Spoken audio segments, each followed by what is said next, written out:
has over 2 decades of experience managing corporate governance, regulatory compliance, and procurement strategies. Ms. Anuradha Prathap. Governance is not just a theory, it has to be part of day-to-day operations. Then only we will be able to achieve the required intent. How you showed the tension between growth and governance and the fact that you didn't shy away from the messy parts. It becomes the organization's operating system, and the system will become quite reliable and essential.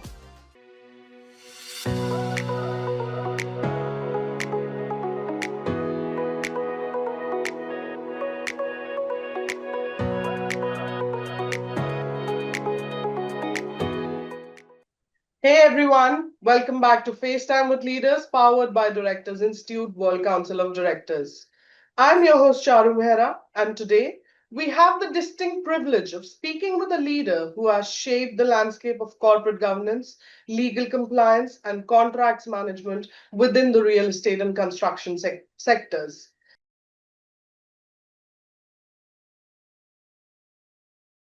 Our guest today, Ms. Anuradha Prathap, has over 2 decades of experience managing corporate governance, regulatory compliance, and procurement strategies. As a general manager and company secretary at Bagmane Group, ensuring legal compliance, legal excellence, managing vendor relationships, and leading teams to navigate complex statutory frameworks in one of Bangalore's leading real estate and infrastructure organization. Ms. Anuradha, welcome to the show. How are you doing today? Thank you, Charu. Thank you for the warm introduction. I'm feeling good today. It's truly an honor to be part of this session. My journey has largely been shaped by practical on-ground experience in governance, contracts, and compliance.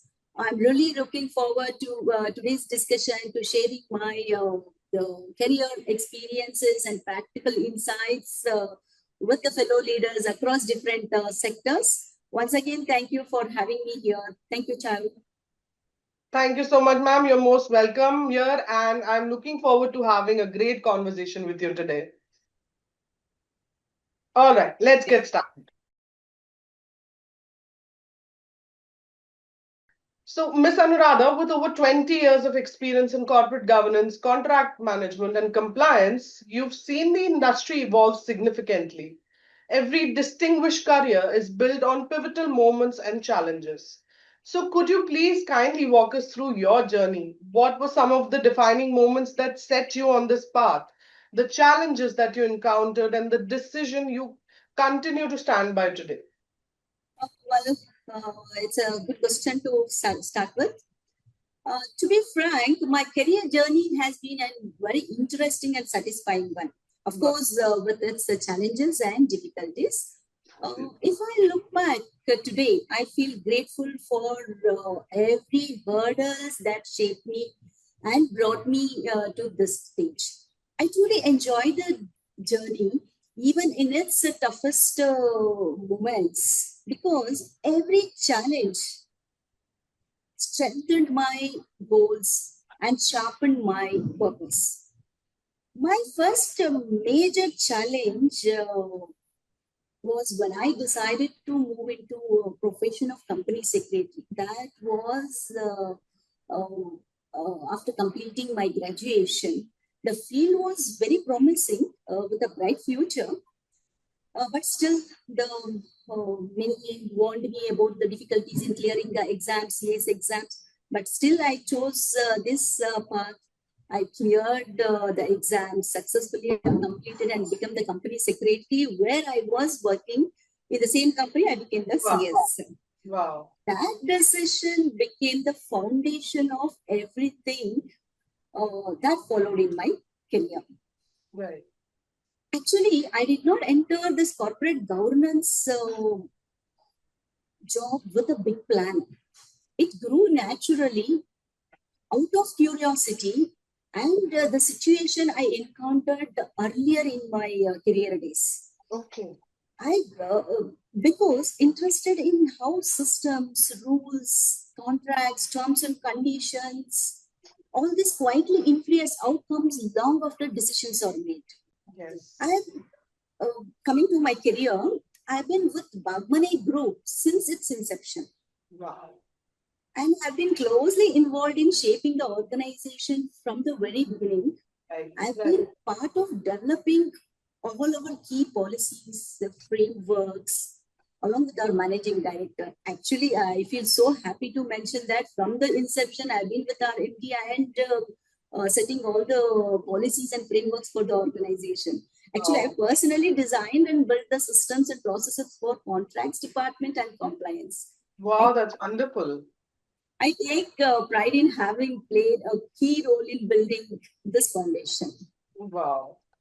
Okay, so what you took us through was such a honest and powerful reflection of your journey, ma'am. And what I find striking is how you just didn't talk about the titles, but also about the turning points and where the real leadership lessons lie.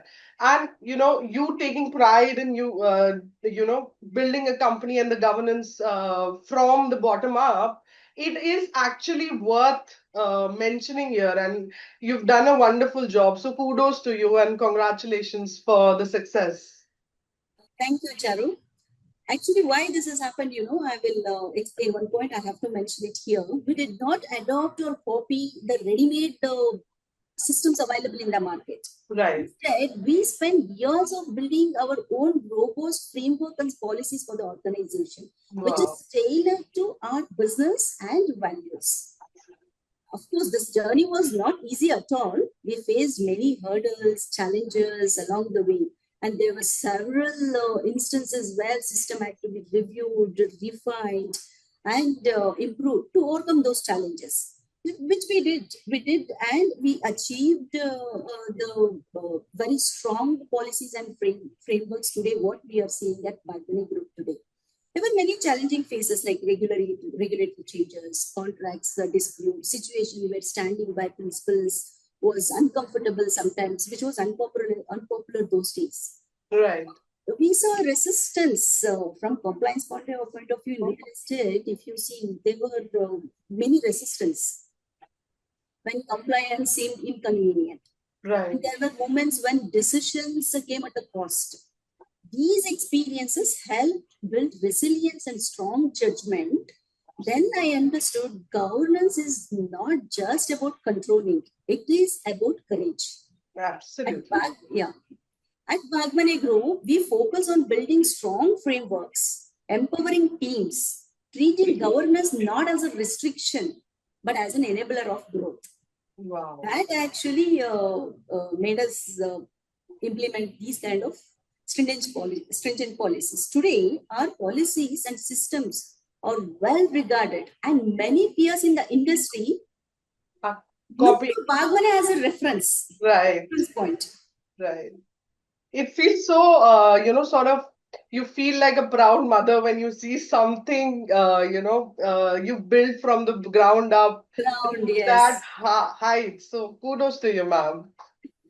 Because as the real estate sector continues to evolve, I strongly believe that ethical and transparent practices will be the true demonstrators here. Absolutely. This is a journey I remain deeply committed to. Wow, wonderful, wonderful. Over your career, you managed numerous complex contracts and led strategic procurement efforts at Bagmane Group, one of Bangalore's premier real estate companies. Could you share with us some of the toughest decisions you had to make to ensure that the governance frameworks and procurement strategies were aligned with the company's growth objectives? Yes, we have seen firsthand how rapid real estate growth brings unique challenges regarding scale, speed, operational pressure. Right. One of the most significant lessons I have learned is that leadership often requires accepting short-term discomfort to ensure long-term stability and strength. Yes. During a critical expansion phase, we faced a choice between rushing vendor onboarding to meet timelines or maintaining our strict approval processes. Despite internal pushback and concerns over potential delays, we choose to prioritize governance We remain firm on core principles, including clear contracts, through thorough risk checks, and defined accountability. Right. To support this, we implemented a detailed vendor evaluation process involving both internal and external evaluations. We have actually involved all the external agencies as a peer study to evaluate the vendor background, comparing their financial reports, their financial stability in the market. There's a very robust governance frameworks which we have done. So with this process, actually, we have prioritized governance over this. In spite of internal pushback and concerns over potential delays, we chose to prioritize governance and we remain firm on core principles. With this system allowed us to partner with reliable vendors even under high pressure conditions. Since we have done the robust vendor evaluation process, that actually started giving results in a longer term. That is why we always give priority for the governance and processes and systems. Ultimately, this approach added significant value by reducing handover delays, controlling cost, and protecting the company from quality issues, disputes, reputational risk. Mainly what I'm trying to tell here is the governance and the policies will safeguard the company. It will protect the company from all these disputes and reputational risk. I believe that governance is the foundation of any successful capital intensive business. While it may not always be visible, but it is what makes growth stable, predictable, and trusted. Wow. That was such a vivid story, ma'am. And what really stuck with me was how you showed the tension between growth and governance and the fact that you didn't shy away from the messy path. So kudos on that, ma'am. And as you truly said, following the governance and following those principles actually help us in the longer term. Longer stability will be there. The strength of the organization will be there. Absolutely.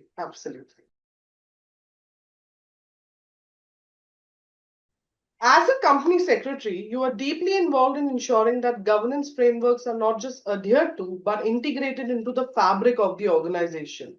How do you ensure that governance is not just a set of policies, but a living system that drives long-term value and resilience within an organization, especially in a sector as dynamic as real estate?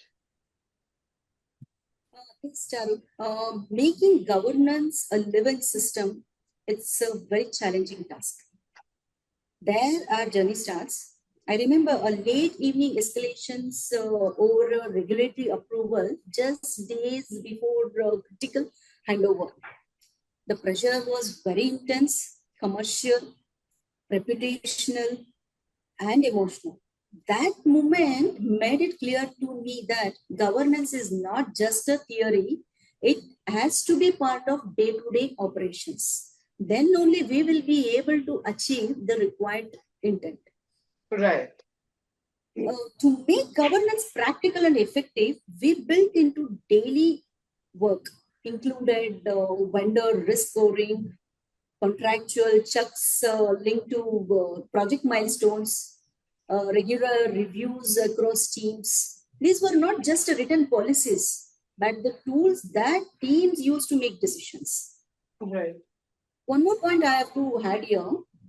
Culture was equally important. The culture of the organization matters a lot here. Absolutely. That is why we started introducing that. We spoke openly about governance with the team, using real examples, what went wrong, what was avoided, why it mattered. There was resistance actually when it especially affects the progress of the work. No one will look into the governance. They will actually try to avoid it. But staying consistent helped build the trust within the team, even with the clients, with all the stakeholders. here, in one project taught us a tough lesson. Early governance gap led to rework of the projects. Okay. And we have actually, because of slowdown of the project, we actually compromised on certain governance stages, where actually after completion of the project, we led to rework. Then onwards, we started focusing on fixing the process, not blaming people. We have not blamed anyone. It has to be actually, it should run by the process. Because we have fixed all this process problem, the result was fewer disputes, quicker recovery, and stronger confidence from all the stakeholders. Wow. Governance is practiced every day, it becomes organization's operating system. Absolutely, absolutely. And that's how we try to make governance as a living system. Agreed. So I was just saying that, whatever you talked about, whatever you told us, it is a clear reminder that governance is not just a paperwork. It's sort of the machinery that keeps the project going, moving on, and keeping the reputations intact. And what I appreciated most here was how you turned a governance intervention into a business outcome by practical and realistic solutions, and that is the rarest kind of leadership. So kudos on that, ma'am. When we start actually incorporating all this governance points in our day-to-day operational works, it becomes the organization's operating system, and the system will become quite reliable and essential. Agreed. And I do understand that there are some sometimes when people want to cut corners, but in the end, if we're following governance to the T, if we're following everything to the T, in the long term, it's going to definitely help the reputation. Small deviation in the process lead to long-term rework, and we'll end up facing those problems. It affects the cost commercially, timelines, and happiness of the client also. So instead of compromising the governance processes systems at early days, better incorporate and build a strong systems which will actually give us the result at a later date. Yes. Wonderful. All right. In the real estate sector, managing vendor relationships and ensuring compliance across a range of projects can be particularly challenging, especially when you're scaling operations. So, how do you strike the right balance between maintaining stringent governance and fostering collaborative relationships with your vendors and partners to drive growth? Also, can you share an example where you had to navigate a delicate situation to ensure both compliance and operational success? Balancing vendor relationships and compliance, both achieving together, really a challenging job. Scaling always puts pressure on relationships. Right. I recall a situation where a key vendor did not perform well at a critical stage of the project. Internally, they were pressured to ignore the gaps to meet the deadlines. Gaps in the sense compliance gaps, and the process, whatever we were set during the execution of the project team was ready to ignore few of the process timelines and the deadlines. To meet the deadlines, there was a deadline committed to the clients that our prime objective is to hand over the projects within the timelines to the clients. Right. At the same time, the vendor relationship was also important. We followed a risk-based approach. We focused on immediate issue control, open communication, and corrective action at the site. Instead of taking harsh and short-term measures and taking shortcuts, we started doing corrective action at site instead of doing all these processes. At the same time, the process was not so easy at site. There were tense discussions and sleepless nights. At one point, we realized that contractual cost clauses were too rigid. then, so we adjusted our approach actually. We adjusted our approach to allow for a more collaborative resolution, rather keeping the rigid processes without affecting the basic compliances. Right. We adjusted our approach to allow for a more collaborative resolution. That experience changed how we should build vendor relationships today. Clear expectations, strong standards, flexibility in problem solving. To me, governance is about coordination. Right. Everyone should clearly understand their roles and responsibilities. Yes. Then automatically the governance part will happen within its set limit. When standards are firm, the intent is fair, partnership becomes very strong. Right. Right. This balance becomes a real advantage when scaling the business responsibility. Mm-hmm. So we have set every position's roles and responsibilities clearly to achieve these compliances at a longer period. Wonderful. You know what you gave us was a powerful snapshot of the trade-offs between speed and standards, and you made the case that discipline actually unlocks reliable growth. I appreciated how you admitted the missteps and the misses that happened, and it makes the success that followed really earned and believable. So kudos on the success of that project, and thank you for sharing that with us. All right, so moving on, we are on segment 3, which is the rapid fire round. Okay. So, Ms. Anuradha, let's have some fun with the quick rapid fire questions. I want you to answer without any overthinking. Ready? Okay. All right, tea or coffee? Coffee? Coffee? Great, wonderful. Yes. Early bird or a night owl? I'm early bird. Early bird, wonderful. All right, one word that describes your mood today. Grateful. Ah, that is so nice. A place you've always wanted to visit. Switzerland. Switzerland? Yeah.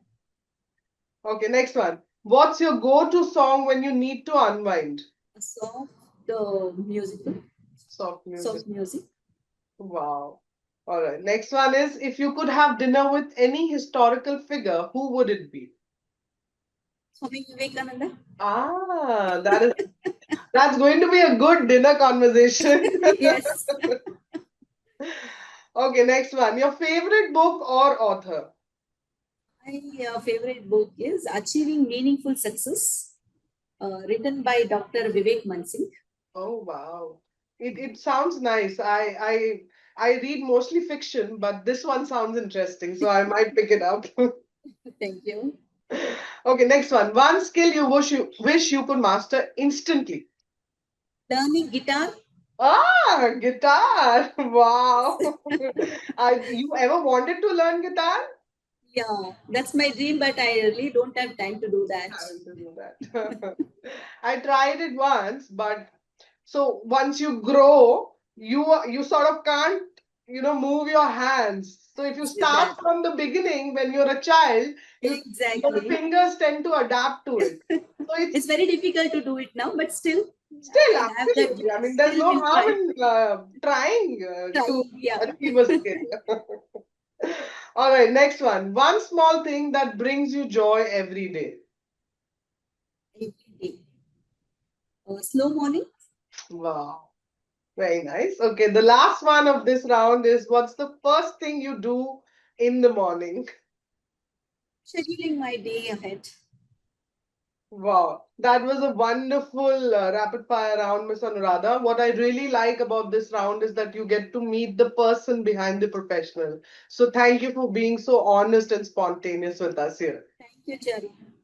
All right. I like this session actually. I like this rapid round. Yeah, this round especially. Yes. In recent months, we've witnessed several incidents within the financial and real estate sectors that have underscored the importance of governance, risk management, and compliance.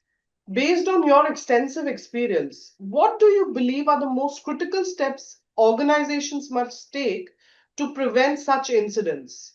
How can leaders ensure that governance processes are not merely theoretical but are deeply embedded within the culture in the organization? Preventing governance failure is often in the industry. I have seen how small gaps in governance can quickly turn into problems. Yes. In one case, a late stage compliance issue almost affected the client trust and project timelines. That experience made the importance of governance very real for me. We then moved away from static policies to build practical and working systems.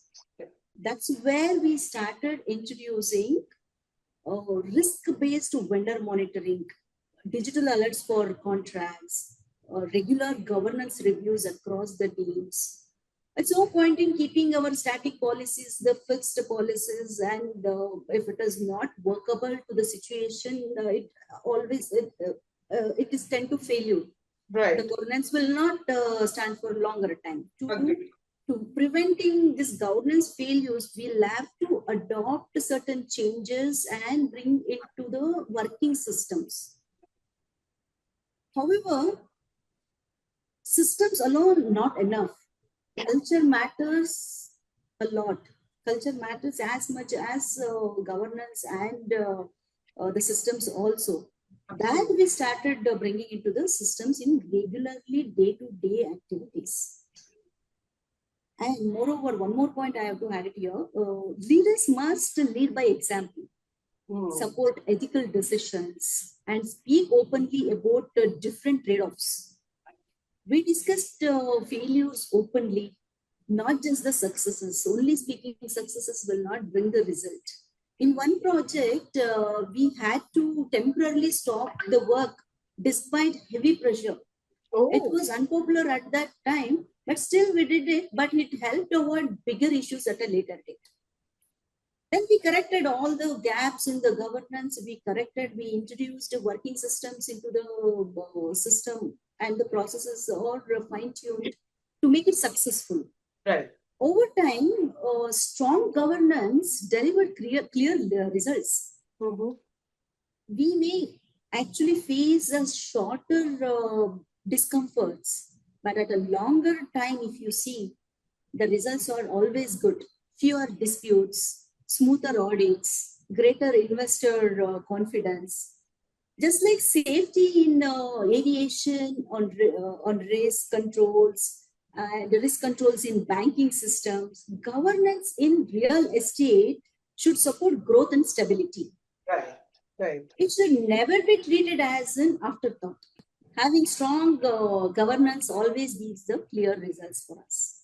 Absolutely. And what you gave us was a powerful example of how governance, when embedded thoughtfully, becomes a shield and an enabler rather than a barrier. And I know, and you must have received resistance when you wanted to introduce that.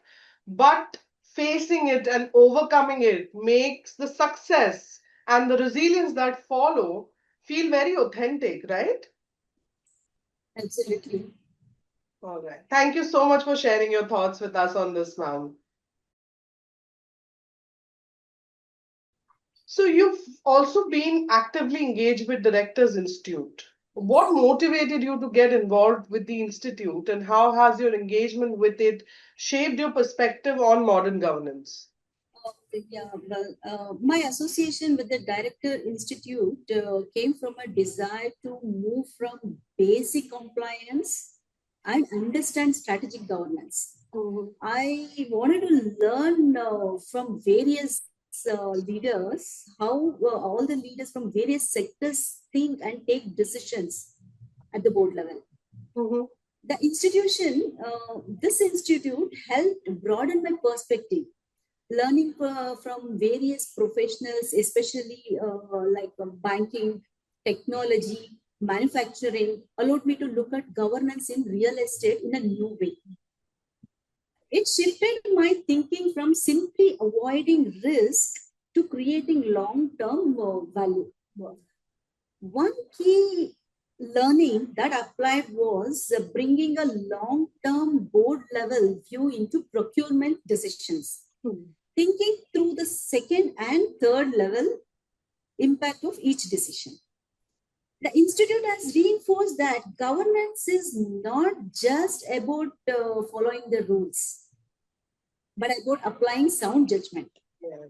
Institutions like directors institutions help us to raise standards and prepare leaders for the future. In sectors like especially real estate, governance is no longer an optional. It is a clear differentiator. I am grateful to be part of this ecosystem. Wow, thank you for that wonderful feedback, ma'am. That was such an insightful reflection. It is clear that your engagement with the Institute is not only about learning, which is also so inspiring because you've already have such an extensive experience, but you're still looking forward to learn something new. But your engagement has also been about transformation. Found it striking how you connected, how you want to connect, and you connected lessons from other industries back to real estate. That cross pollination of ideas is what makes governance dynamic. So, I wish you all the best for your future endeavors, ma'am, and thank you for sharing your journey with us. Thank you, Charu. Thank you for this enriching conversation. Thank you so much. Thank you so much. What stays with me in that governance, what practice with intent creates trust, resilience, and sustainable growth. I hope today's discussion encourages leaders to see governance as not as a burden, but as a strategic asset. Absolutely. It's been a pleasure to share this platform with you. Thank you, Charu. Thank you so much, ma'am. We sincerely appreciate you joining us today and sharing your wealth of knowledge and experience. From your work in corporate governance and compliance to leading strategic initiatives in real estate and construction, your journey is a testament to resilience, integrity, and thoughtful leadership. What truly stands out today is how you integrate governance with growth, creating a framework that ensures both operational success and long-term sustainability. These lessons are invaluable not only for those in real estate, but for leaders across sectors. So thank you for sharing your insights with us. Thank you so much. To our listeners, I hope that today's conversation has provided you with valuable insights on how to build resilient systems, foster strong governance, and lead with purpose. This has been FaceTime with Leaders, powered by Directors Institute World Council of Directors. I'm Charu Mehra, and until next time, keep learning, keep growing, and lead with purpose. Thank you.